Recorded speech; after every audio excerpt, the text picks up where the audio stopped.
Hello students. So we are into chapter 5 and we will try to finish this chapter today. Okay, so we were studying the Routh's stability criterion. So there are criterion, but last time I wrote criteria because this is not just one. I mean, that's what I think. It is not just one thing. It has a lot of things basically. So just that looking at for example coefficients, all if they are not positive, then you can say straight away that is not stable. So you don't even have to actually write the tables. Yeah. So otherwise, typically it's called criterion only. And what is the criterion? Criterion is you make a table, and the idea is in order for the system to be stable, the first column has to have the same sign. That's what the criterion says. However, it has a lot of other interpretation you can see. For example, the sign change, for example, how many times the changing, it will also gives you how many positive roots, how many roots that have positive real path, that thing. Okay. So today we will take up more examples. So let us say if you have say last time we said TS equal to PS over QS equal to, let us say PS is something, but QS is the important, that what is talking about. So QS, let us say this is the S cube. So this is S cube plus S square plus S plus 1. Okay, so QS is like this. So QS equal to S cube plus S square plus S plus 1, and which we can write as S square plus 1 multiplied by S plus 1. So then we will get it. What we know looking at this one is if you make equal to 0, this is a characteristic equation, right? Characteristic equation. Yeah. So, and we know the solution, and the roots are plus minus I and minus 1. So these are the roots. Okay. Now, when these are the roots, you have to actually look at in the S plane where they belong, and this one is I omega, this is sigma, where S equal to sigma plus I omega. So right, this is S plane, but it has both real part and the imaginary part on the vertical axis and the real part on the horizontal axis. So this one is what it will be here and here.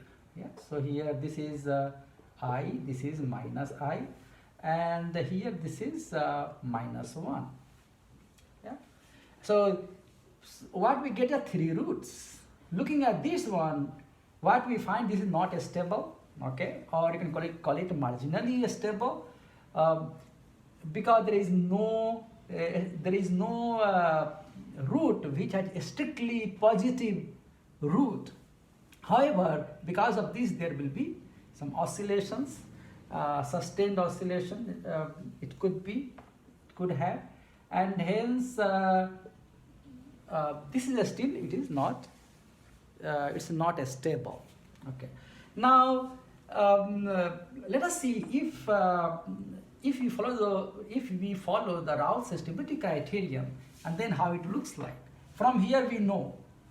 And how will we use the Routh's stability criterion to actually find out some properties of a system which is denoted by this. So what we will do, we will write like S cube, start with S cube because it's the highest power, S square S1 and S0. So there will be only 4 components in this case, 4 rows only. So we have 1 here and 1 here, 1 here a square term, and then 1 is here. So we get like this one. Yeah.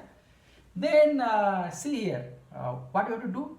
This multiplied by this minus this multiplied by this. So 1 minus 1, 1 minus 1 equal to 0.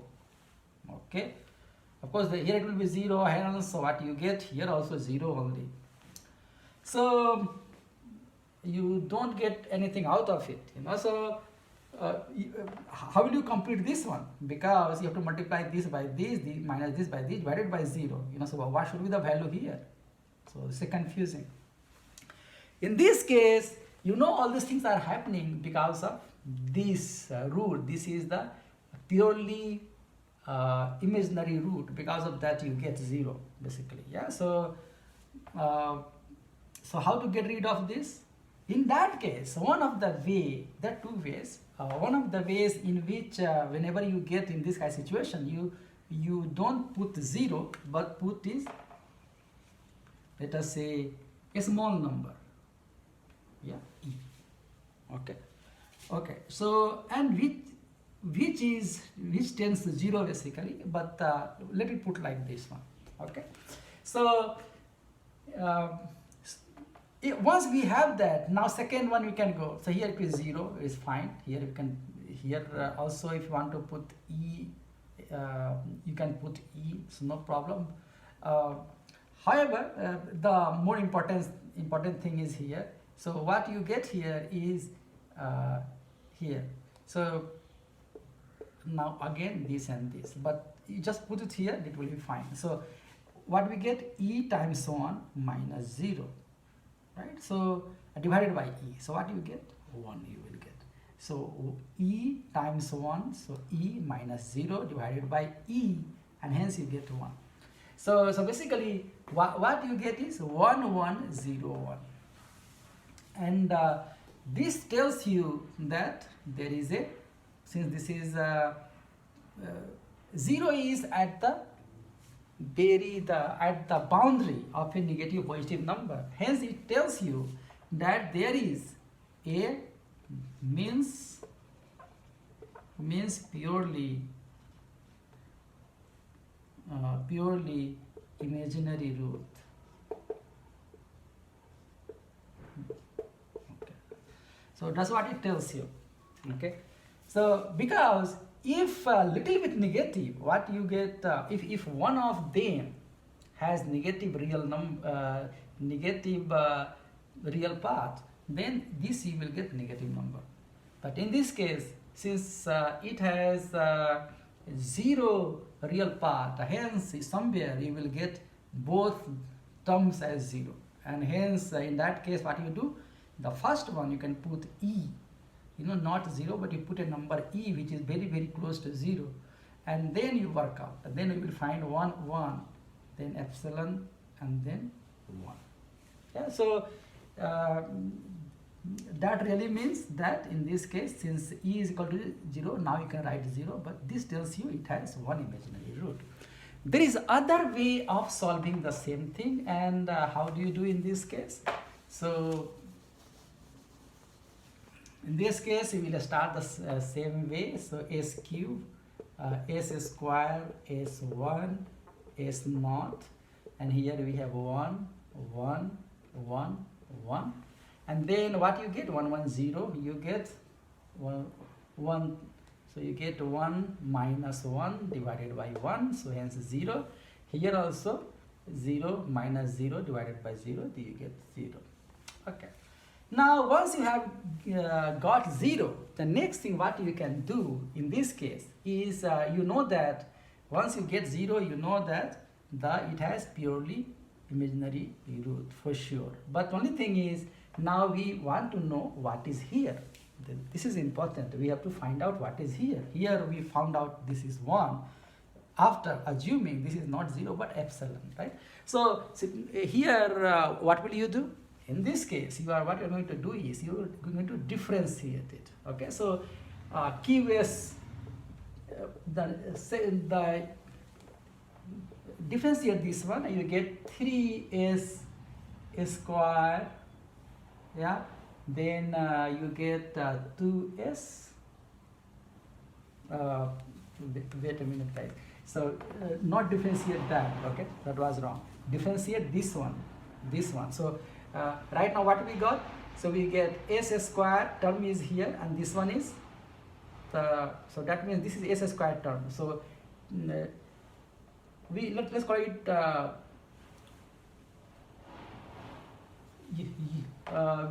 we say us. Okay, which corresponds to this one. This is s square term. Okay, so not you don't take this one. You take whatever is here. So what is the term? Because already you have reached here, so we have to take this one. S square term is this one, and this will be S0 term. So what you get is S square plus 1. Yeah, this is what you get. S square plus 1, because this is S square, and S cube term, S square terms, S term, constant term. What you have corresponding to that, you have to get, and what you get in this case, US is equal to 1 s square plus 1 s. That's what you are getting. Yeah. So you have to just take the corresponding to this row only, not this one. Okay. So the last one you have to take. Okay. So it's the last one. Okay. So once you have got that, and then you are going to differentiate, and then what you get? You get US plus 0. Yeah. So S term, S to power 1 term is 2 now. Okay, so this becomes 2 now. Yeah. Okay, and this is meaningless now, and anyway this is 0. So this is 2s term, and this one is 0 term. So you have the 0 term here. Okay, so 2 here, 0 here, so 2 here, 0 here. You write, and now you can work. So instead of writing 0, you have 2 0 now. 0 0, you have 2 0 now, and then you work now. Now you have 2 minus 0 divided by 2. You have 1. Okay. So what you get? This one is new, basically differentiated.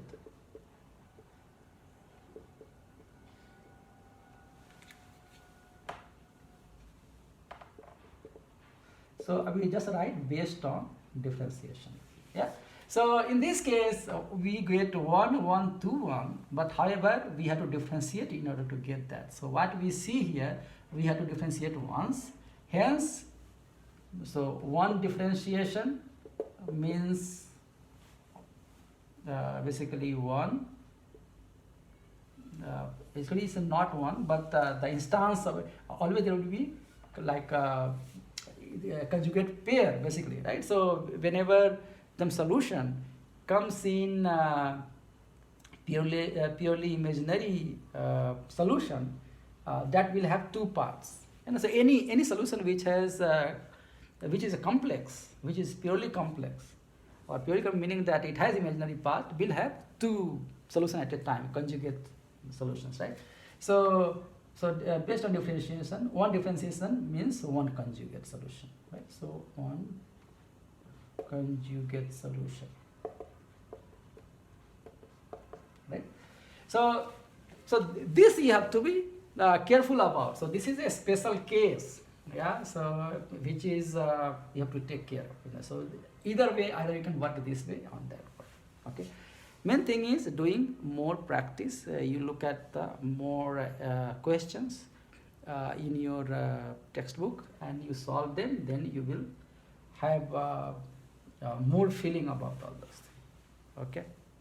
So I guess that is all as far as the Routh stability criteria is concerned, and it has lot of application. Application meaning you can find out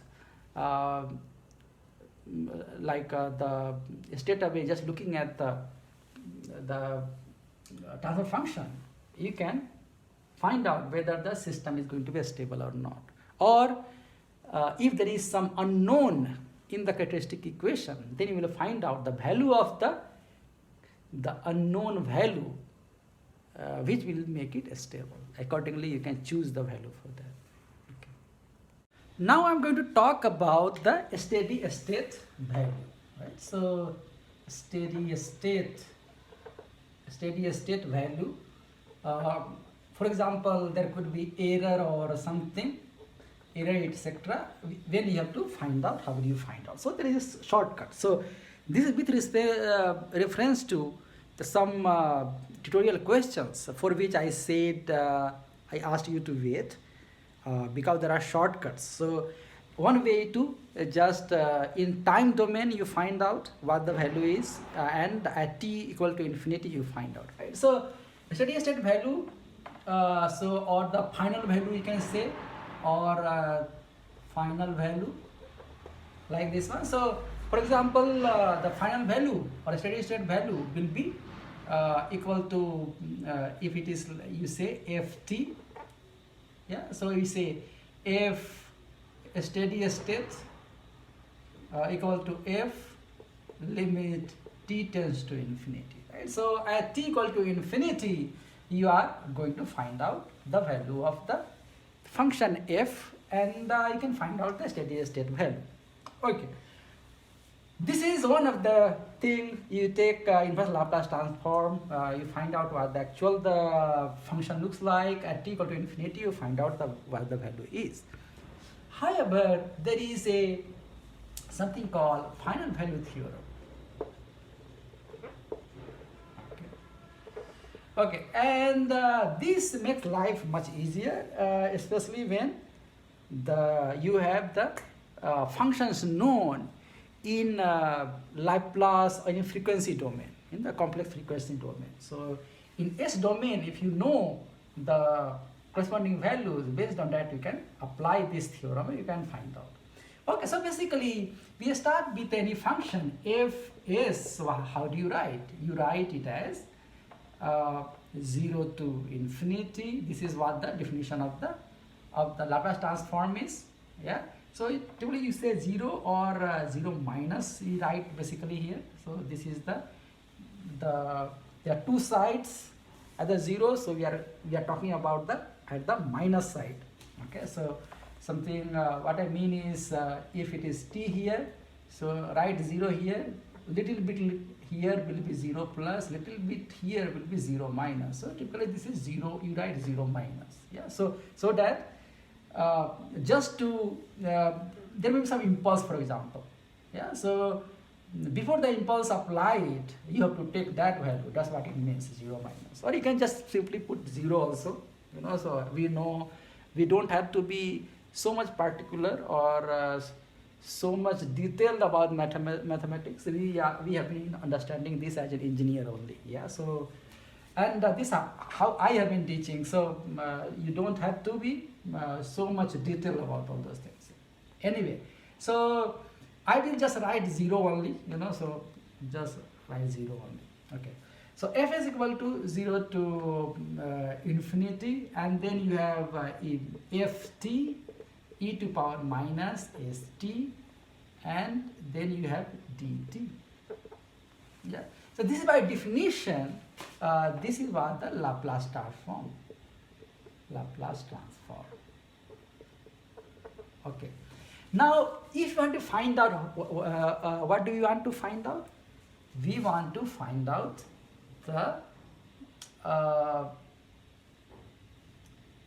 we need to find out the final value.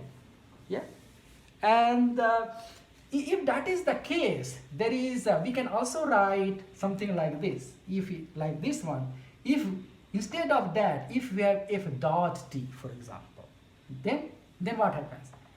So f dot t, we know that if Laplace transform of f df over dt, right, is given by s fs minus f0. So we know this. Yeah, to begin with, we know this one, right? Here, how will you write? So basically, what is the meaning of that? We write SFS will be this equal to 0 to infinity and df over dt, right? And then you have E minus st dt. Yeah. So same thing we are writing here. Yeah. And now let's make it limit here. We write limit s tend to 0 here. Yeah. So equal to limit s tend to 0. Yeah. And then if s tend to 0, what we have is simply like this. Limit s tend to 0 if you apply here. And s will be, so we can write 0 to infinity df over dt, limit s tend to 0 e to power minus st. We have this one dt like this. And this is equal to 0 to infinity and df over dt. So df over dt you have df over dt you have, and here s0, this is e to power 0, and hence this is becomes 1, and hence dt. Yeah. And since df over dt and dt multiplied by that, simply that really means f infinity minus f0. That's what it tells you. Okay. So f at t equal to infinity is nothing but, so is equal to f infinity only, right? So this is the fss. This is the final value. And from this it looks like that, look here, this equal to this equal to this equal to this equal to this, and hence looking at that, so the okay guys, here we also have to have minus here. This is incorrect, so we have to write like this one. Limit s tends to 0 sfs minus f0. So this is what the Laplace transform of df over dt is, equal to sfs minus f0. So this I have written here, and this one Laplace transform of this I am writing it here, right? So df over dt will come here, e to power minus st dt 0 to infinity. So this again. So finally what you get? You get f at t equal to infinity minus f naught, f t equal to 0 equal to limit s tend to 0 sfs minus f0. Yeah. And hence what you get? F infinity, we write here, and we get f at time equal to infinity equal to limit s tend to 0 sfs. So this is what the final value theorem, this tells you that the final value of a function ft will be simply multiply that function's Laplace transform with s, and you put limit s tend to 0, you will get the final value. Okay, provided the Laplace transform exists. Yeah, so like we have taking use of all those things. What we are doing here, that means just looking at the things here, we realize that few things have to work, okay, and which all things are conditions provided. First of all, Laplace transform of ft should exist, right? If it does not exist, then you cannot define like this one to begin with, right? Second thing is, f at t equal to infinity should exist, meaning that should be finite,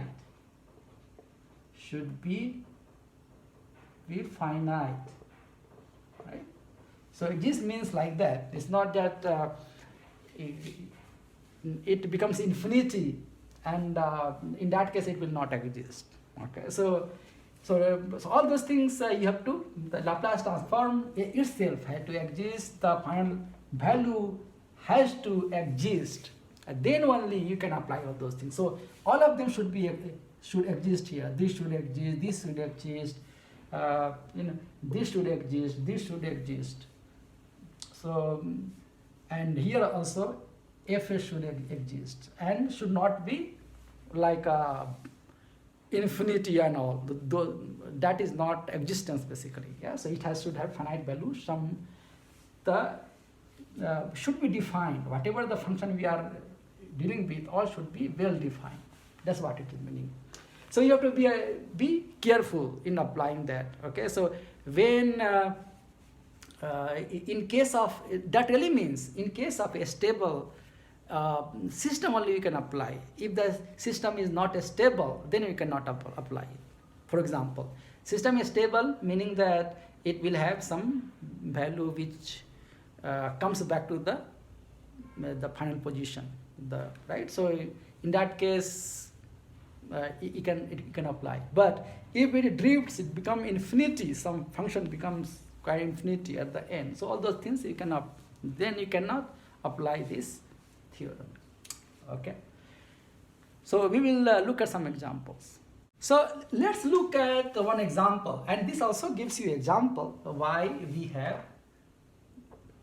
a few things in control system. So let's look at the proportional control. Okay, so let's say this is the K, which is the gain, and then here we have 1 over S plus 1. Okay, let us say this will be something like, for example, the motor system, right? So this may denote a servo system. Yeah. Okay, so we have like this,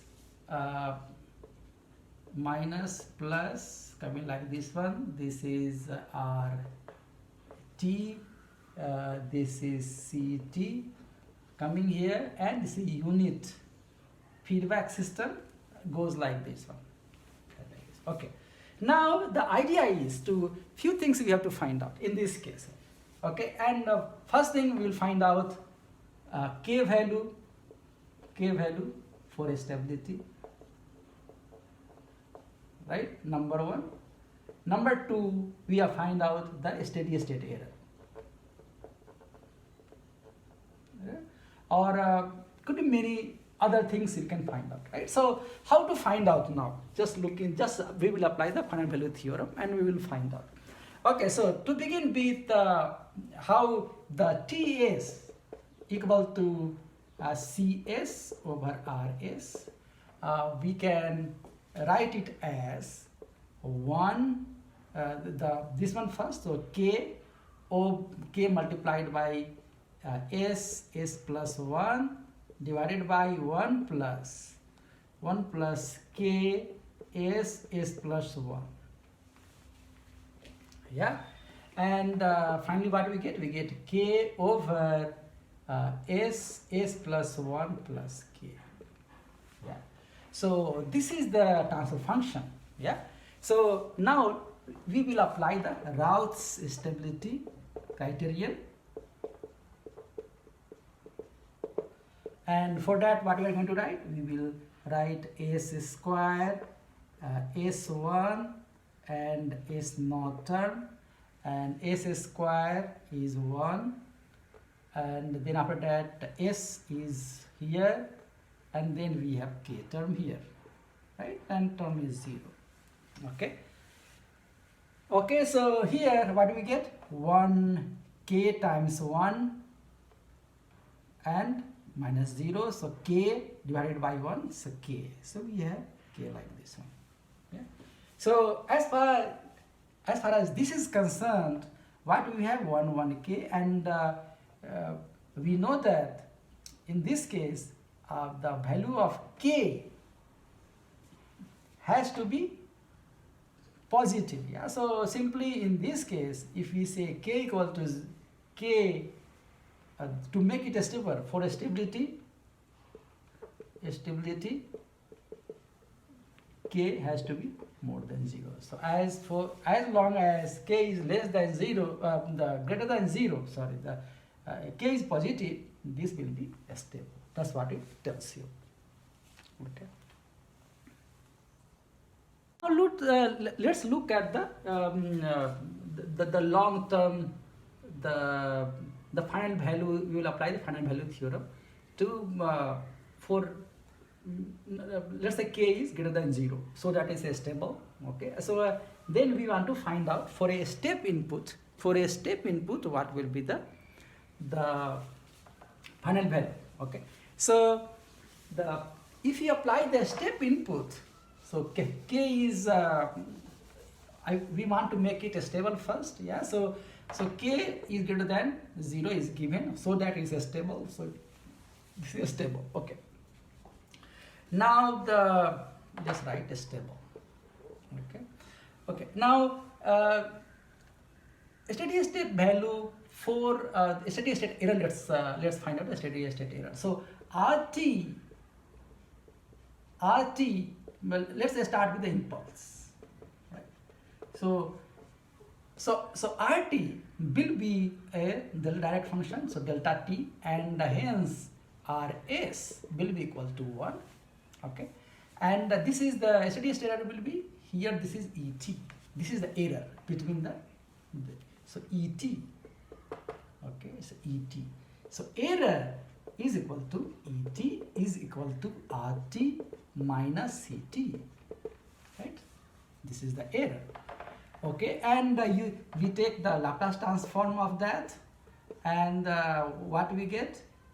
This tells us Es equal to Rs minus Cs. Okay. Okay. Now here we can write in terms of Rs now. So Cs is nothing but, so is equal to Rs minus, and Cs is nothing but Es. This will be Es multiplied by K multiplied by 1 over S plus 1.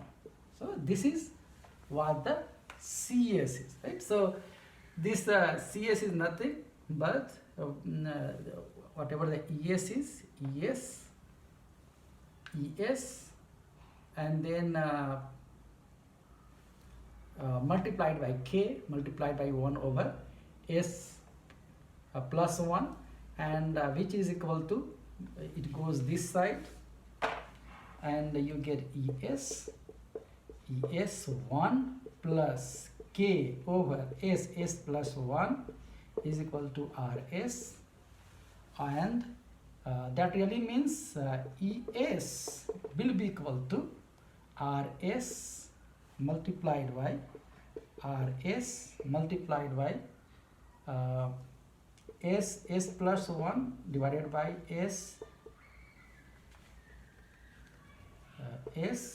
plus 1 plus K.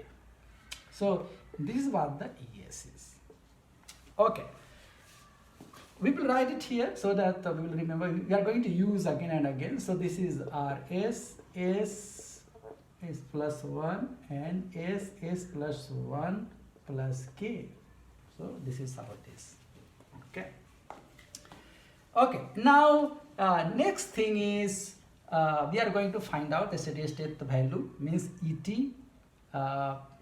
Et equal to E tend to infinity. Then what is the value? Is a steady state ESS. For what? For impulse. We are going to do. Okay. So this equal to, we have to do this one, and hence we know that if you want to find out this, then we have to just see limit S tend to 0 SES. That's what we have to do. That's it. Right. So this is the what we derived also, right? So this is final value theorem, and but ES is given like this, but limit S tend to 0, Rs for us is 1. We write Rs S plus 1 divided by S plus 1 plus K, where Rs is equal to 1. So limit S tend to 0, S plus 1 divided by S plus 1 plus K. is equal to, yeah, so in this case you put s equal to 0 here, what you get is 0 over k only equal to 0. So what you say is the steady state error in that case will be 0. Yeah, so you get 0. Now next thing you can see instead of taking impulse, we will take something else. Let us see what happens. Okay, so for the impulse RT, what we are seeing that the CT will be in final value, the error will be 0. Yeah. Okay, so now we will take different.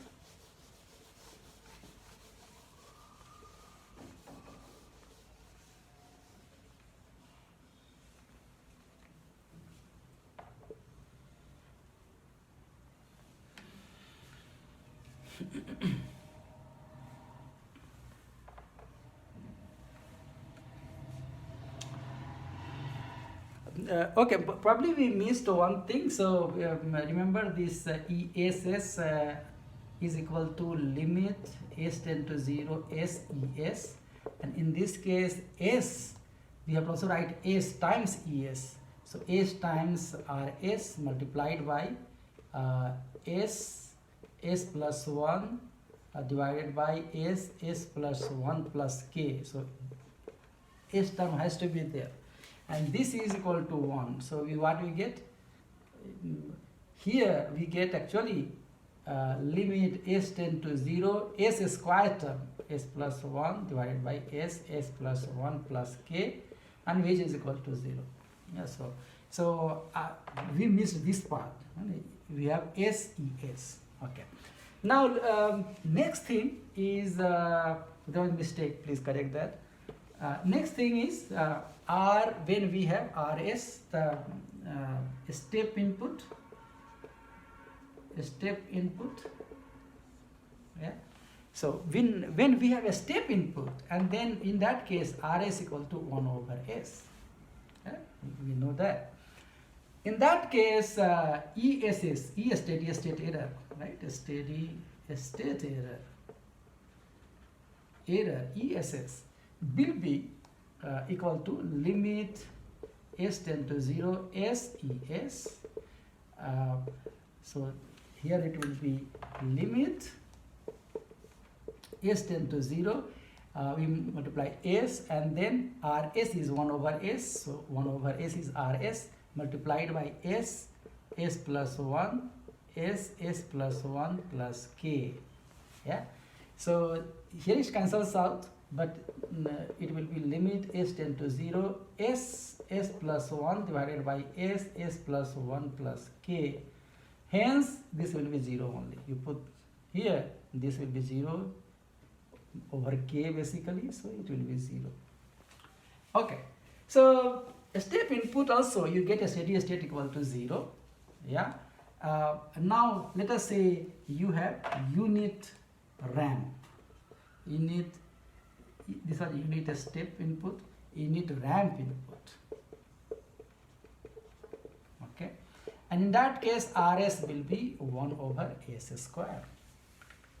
Okay, now we'll put the steady state error ESS equal to limit s tend to 0 SES is equal to limit s tend to 0 S, then we have RS is 1 over S square, and then after that we have S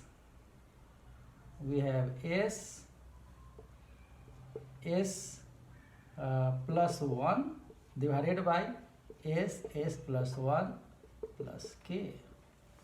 Yeah. Okay. Now what do we have? S here, we have S here S square, so we get simply limit s tend to 0, and we get S plus 1 divided by S plus 1 plus K. Yeah. Okay. And you put S equal to 0 here, S equal to 0 here, what we get? Equal to 1 over K. Yeah. Okay, so I may ask this one of the assignment, actually, remember that. So what we get in this case is, when you have a unit ramp input for this very system, the steady error is given by 1 over k. Very small k means very high steady state error. Larger k means a small steady state error. Yeah, and hence you note the effect. These examples also tell you what is the effect of a proportional control. So this is a proportional control. And proportional control is going to affect two things, as you have seen. One will be the stability itself. Here we have taken this as a, like, k is very important here. Yeah, so like if here k cannot be negative.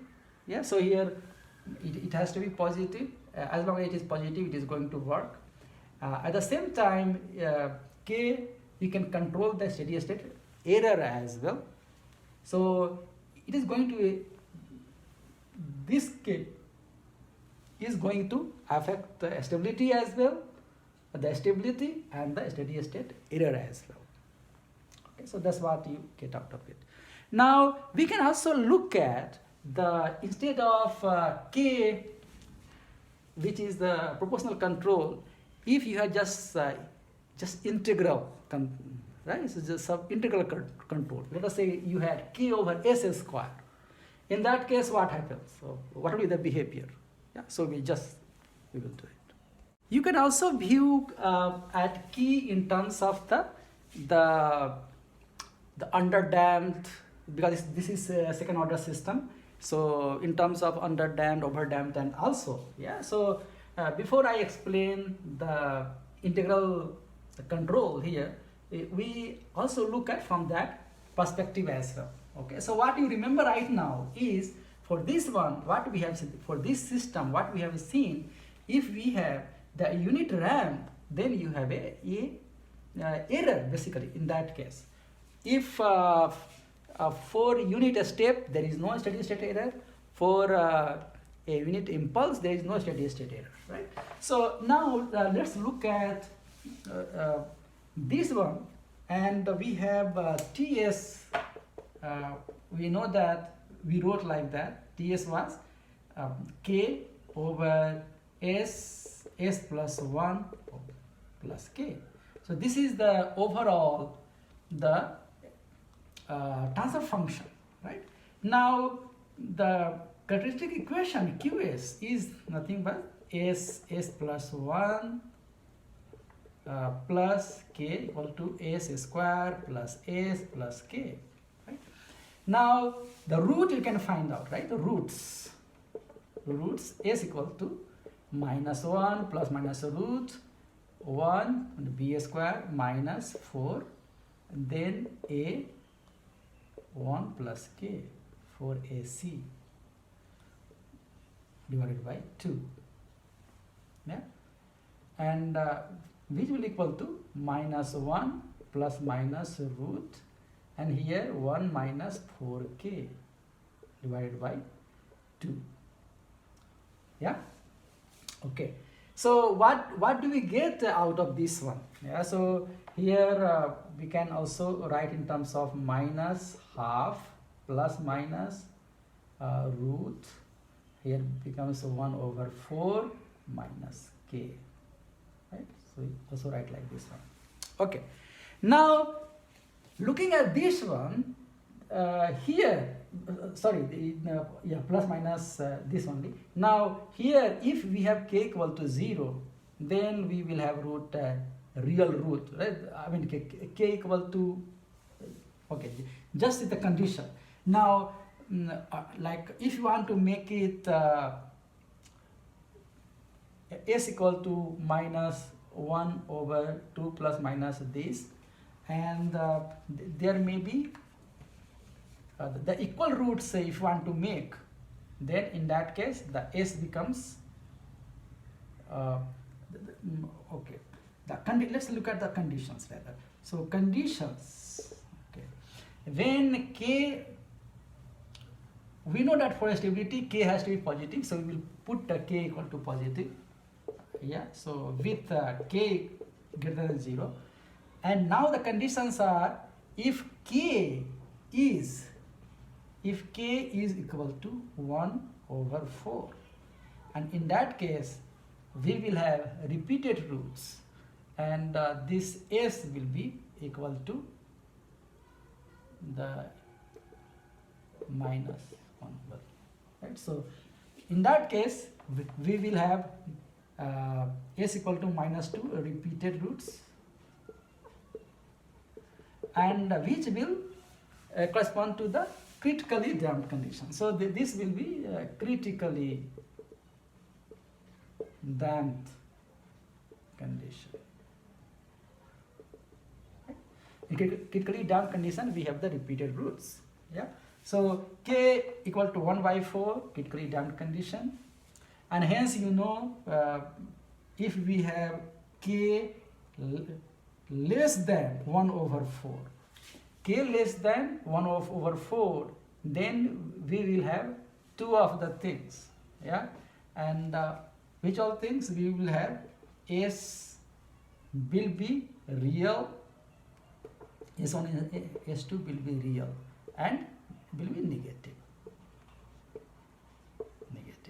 Why? Because k is less than 1/4, hence this will be positive value, and this value will be less than half, and hence what you get is two negative values, and hence s1 and 2 will be real and negative, or yeah, purely real negative value, and hence this will tell you this is overdamped condition.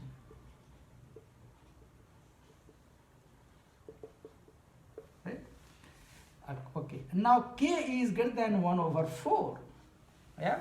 And in that case, what happens? This becomes, if k is more than 1/4, negative becomes more than this, and you have the complex, right? So S12 will has complex, R complex, right? And this will represent the underdamped condition.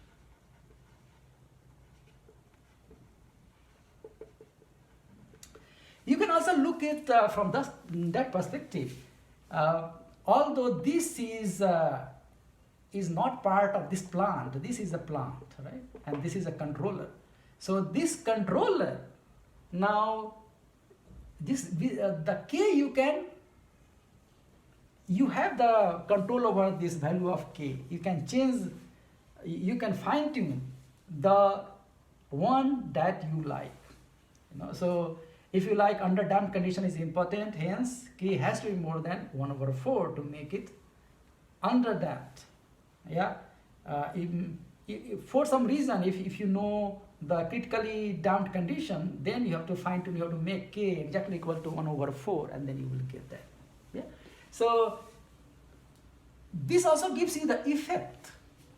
Anything you want to know what will be the effect of this proportional control, or effect of the derivative control, or integral control, you can just put it there. You can just analyze it like this one, and you can find it. You can find the steady state error in that case. You can find out if it is a second order system, you can also do the analysis to see whether this is critically damped condition, overdamped condition, or underdamped condition. Yeah, and accordingly you are going to find out the behavior.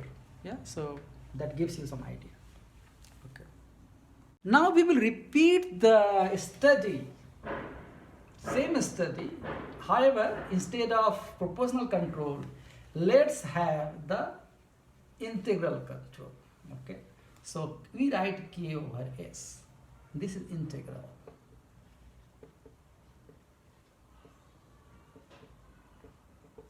Okay, same problem, but integral control. We want to see how it changes. Okay, so what is the rule now? How will it behave now? Okay, and in that case, the open loop transfer function,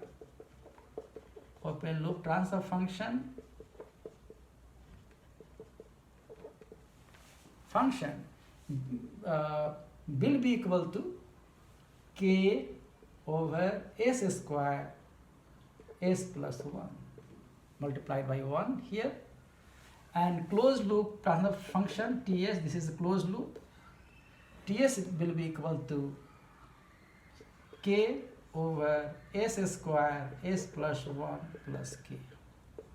Yeah. Why? Because this will be k over s square plus s plus 1 divided by 1 plus same value here you put like that, so automatically it will be like that. Okay.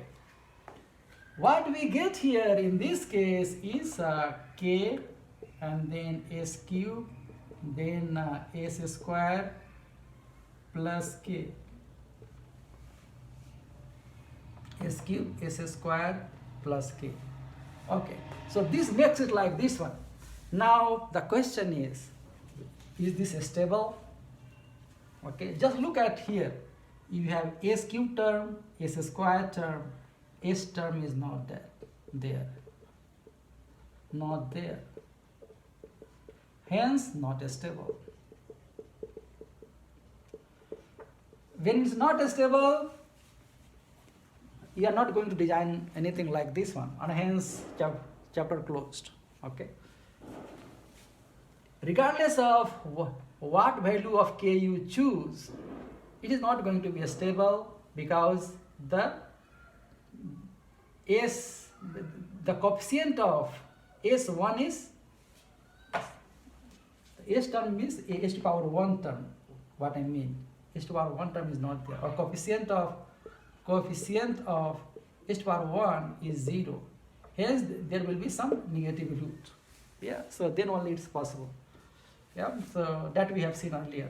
So just simply looking at this from the Routh stability criterion, you know that this is not going to work. So hence here integral control will not work. However, if you have a first order plant, yeah, so let's this one did not work for the if we had the second order plant, and let's have the first order. So I may ask this. So in case of second order, this is not stable, but if we change it to first order, let us say we have s plus 1, something like this. Yeah, 1 over s plus 1. Then whether it works or not. And in this case, the open loop transfer function is like this, and Ts becomes k over s square plus s plus k. Exactly the same as what we studied earlier, right? Earlier means for the second order plant, like either you have a proportional control here, and this is second order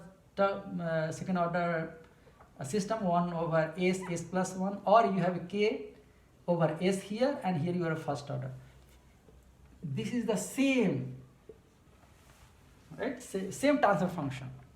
So the similar, basically what you get is will have similar behavior. Everything it will behave like the same. So either you have the proportional control plus second order system, which one? 1 over s plus 1 proportional control piece is equivalent to what? Integral control and plus first order system. So integral control k over s and 1 over s plus 1. Okay. So find the combination is important. So what you have seen is that since you have an integral control here, it will multiply with this first order system, it will make the second order system, and hence the integral control is going to change the order of the system itself. Yeah, and hence the behavior will change and all. So So controller is going to change that way, and hence the stability and all those things will also, it will change. The first order system, as you know, this will go, if you have input, it will go output like this one, have 1 minus e to minus sub t over tau type of. But however, once you have this one, the very system this was will now work differently. It will go like this now. Depending on if this is underdamped, it will be like this, otherwise it will be different. So you can also have that this system, original system that used to take a long time to reach this position, final position. Now if you have integral control, it will reach faster. It may reach faster depending on the values. So this is the advantage. In case if you have the first order system, you can have integral control, you can reach faster to the reference point. So all those things are faster method basically. Yeah. Okay. So this difference may also, I may ask. The converse may also be true. So let us say instead of the integral control, you have the derivative control. So k times s here, and this is derivative.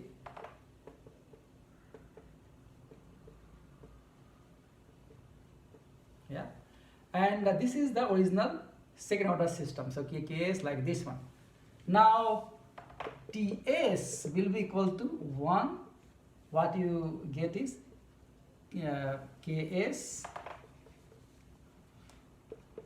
ks and then divided by s plus 1 divided by 1 plus ks s plus 1, and which is equal to ks over s plus 1 plus ks. Okay, and hence you will get ks divided by s square plus k plus, what do you get? K plus 1. Yes, like this. So s square, yeah. Okay, just a minute guys. So something is wrong. We have, okay. S will cancel out anyway.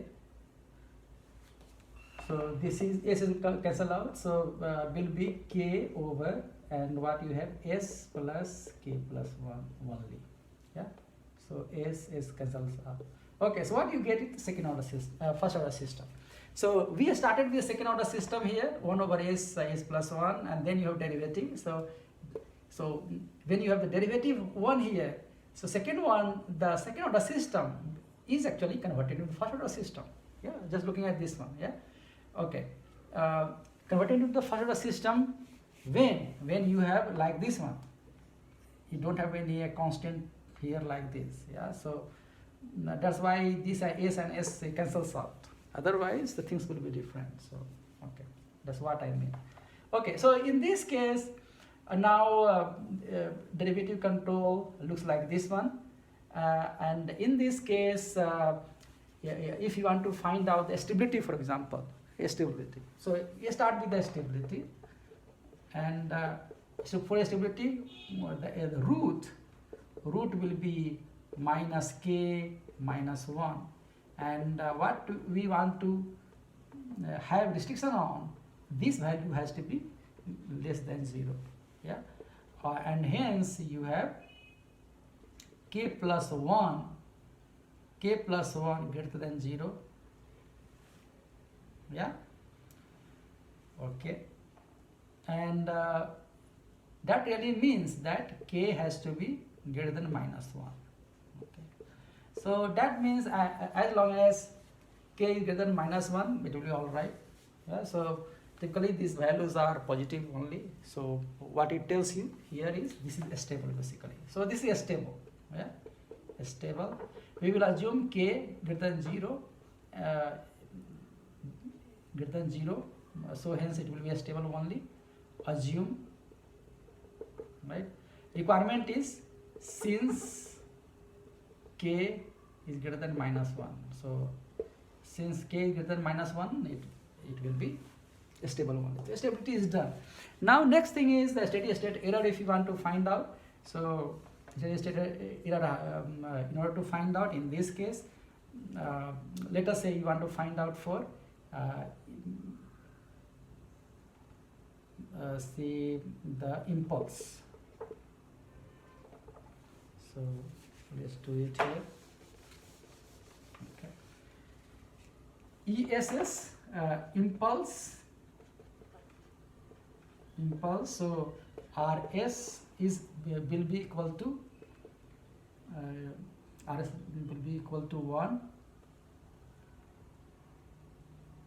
1, and ES. So we have to again look at this.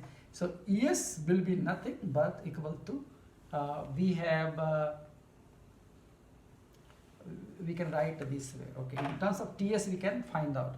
So TS is equal to CS over RS.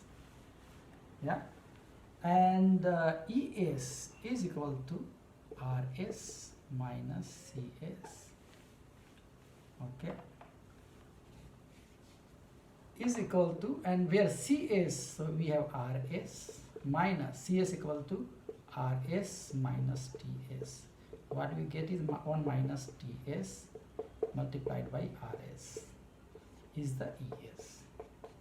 Okay, now impulse RS equal to 1, and hence ES, for this one we get ES is equal to 1 minus TS, and the steady state error ESS equal to E t tend to infinity is equal to limit t tend to infinity, limit s tend to 0, s tend to 0, s 1 minus ts is equal to limit s tend to 0, s 1 minus ts, in this case is k, s plus k plus 1, and which is equal to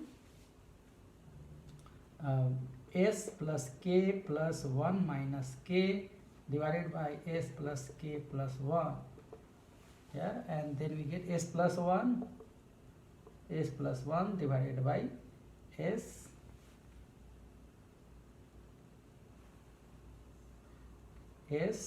plus k plus 1. Always I forget s part as well, so remember, don't forget. So we have s here and we have s term here like this. Yeah, and looking at that, what we find out here, limit s tend to 0, limit s tend to 0, and this will be s0, so it will be 0 only. Yeah, so steady state error will be 0 for case of impulse input. Okay, yeah, okay, so let's write here the find value. So 1 minus ts is nothing but s plus 1 divided by s plus k plus 1 multiplied by rs. Yeah, so steady state error in this case, what we find that it is equal to 0. Now let's say this is the step input, yeah, and then in that case the rs equal to 1 over s, and we put that value here, and then what do we get? Es equal to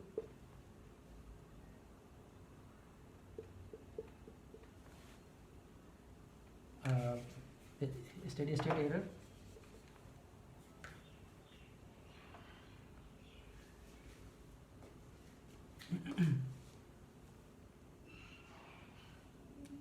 so ESS is equal to limit s tend to 0 s plus 1 s plus k plus 1 and multiplied by rs. Rs is 1 over s. Yeah. So es equal to limit s times es, where es is this multiplied by rs, where rs equal to 1 over s. S cancels out. So limit s tend to 0, s plus 1 divided by s plus k plus 1, and hence you have 1 over k plus 1. Yeah. So what you find here is there will be a steady state error. There will be a steady state error when you are using the derivative control in this case. Yeah. And steady state error in case of what? In case of a step input. Even for the step input there is going to be a steady state error like this one. Okay. So accordingly, what you see here, the stability part becomes very easy. In the what you get here is k. Even if the k is equal, well, k equal to 0 doesn't make sense. But what it means to say is, if k is just a minute. K equal to 0 will not make sense, because if k equal to 0 means the whole thing becomes 0. So k cannot be 0 for sure. Otherwise, if you have k less than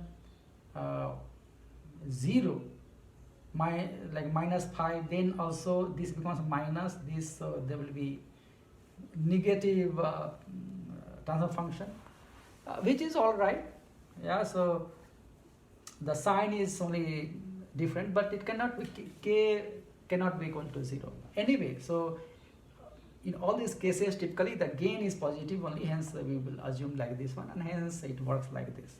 So when k equal to 0, you have 1. If mode the value, the more you have k, the less is the steady state error, and you can look at this one.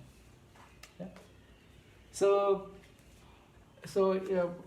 what it means that stability, it improves the stability, but at the same time a steady state becomes large, which may not be desirable. So we have seen the effect. You know, in all the cases, you can just put those, either the derivative control or proportional control or the integral control, or a combination of them. Put it there, analyze, do analysis, and you can find out whether error will be more in that case, or stability is going to change.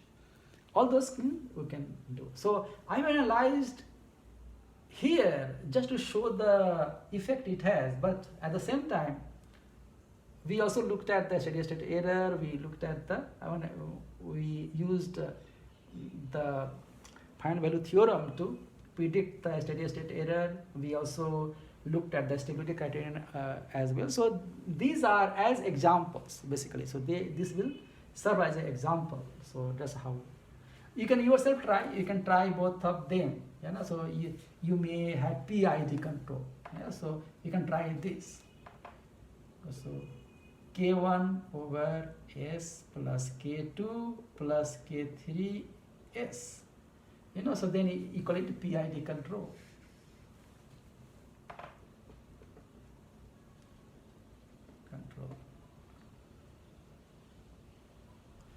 What you have right now is 3 parameters, k1, k2, k3, and hence this makes it more, you have more control on the system now. Yeah. So then you can fine tune k1 value, k2 value, k3 value, such that you get the desired performance. Yeah. So this you can yourself analyze those. You can find out the value of k1, k2, k3 that makes the system stable to begin with. So you have to make it stable first. Then you have to look at the steady state error. The error should be 0,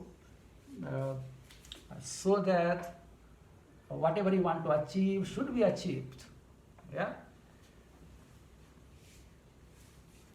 So this is how it works. So more we will see later on. So that is all for